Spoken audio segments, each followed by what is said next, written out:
Si, isang sulat mula kay Papa Francisco sa pangangalaga ng ating pangkalahatang tahanan.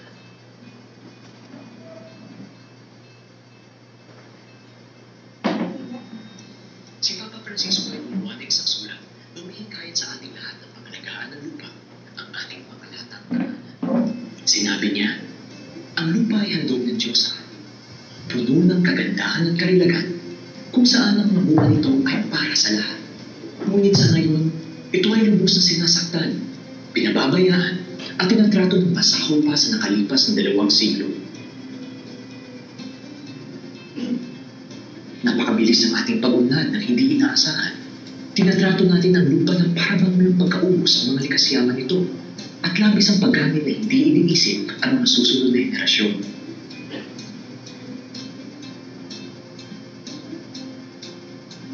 Kinubaran ng lupa ng kanyang mga likas na kagubatan. Kinutamin na ang tubig, lupain, at hangin. Nakakaalarma ang napakabilis na paglaho ng mga halaman at iba't ibang uri ng mga nilikha. Ang lupa ng ating tahanan ay nagmimistulang bundok ng basura.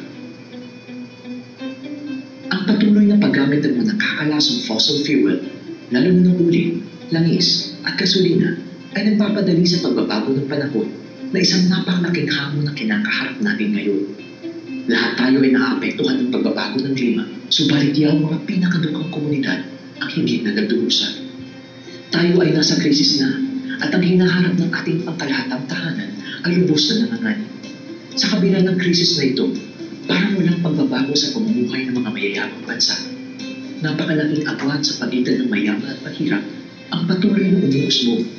Sa pagitan ng mga nabubuhay sa karalitaan na kaunti ang pinagkakakitaan at sa mga patuloy na uubos at nag-aasaya ng walang patil at nag-iiwan lamang ng mga dumi at pagkasira.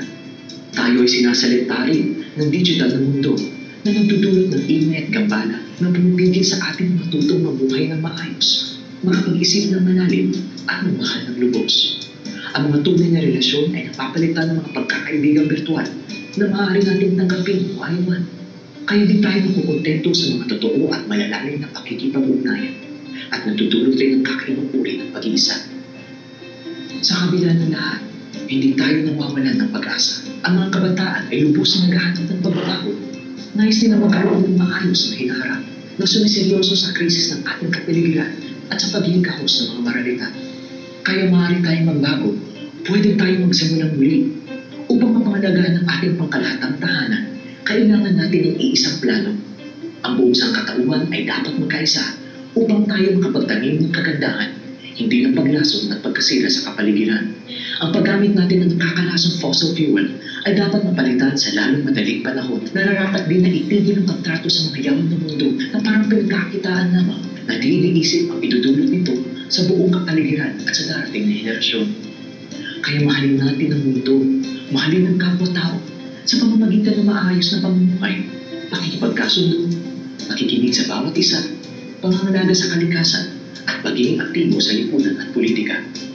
Tayo ay sumasailalim sa ekonomikal na konbersyon at makinig tayo sa pagtangis ng lupa at sa pagtangis ng mga dukha. Dapat natin seryosohin ang mga bagay gaya ng pag-iwas sa paggamit ng plastik at papel, huwag mag-aksaya ng tubig, paghiwalayin ng basura, gumamit ng pampublikong sasakyan at mga pangalagaan ng sangnilikha. Ngunit higit sa lahat, gawin natin agad ang paghihinay sa pagkonsumo at pagtatapon ng mga bagay-bagay. Tayo makakakita ng iba yung kaligayahan at kalayaan sa simpleng pamumuhay sa halip na mag-asang walang kamulong bagay. Magagawa natin ang mga pagbabagong ito at makakagawa tayo ng bagong simula. Kaya mag-umpisa na tayo ngayon. Nilandaan, Papa Francisco. Laudato Si, isang sulat mula kay Papa Francisco sa pangangalaga ng ating pangkalahatang tahanan.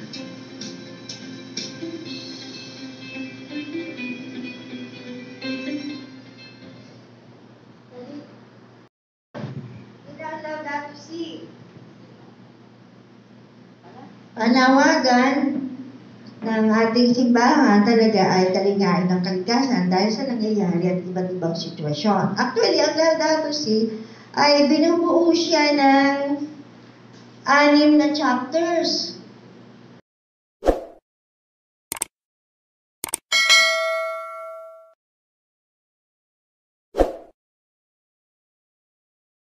I love you with the love of the Lord. God bless you. Mama Mary loves you. Amen. Salamat po.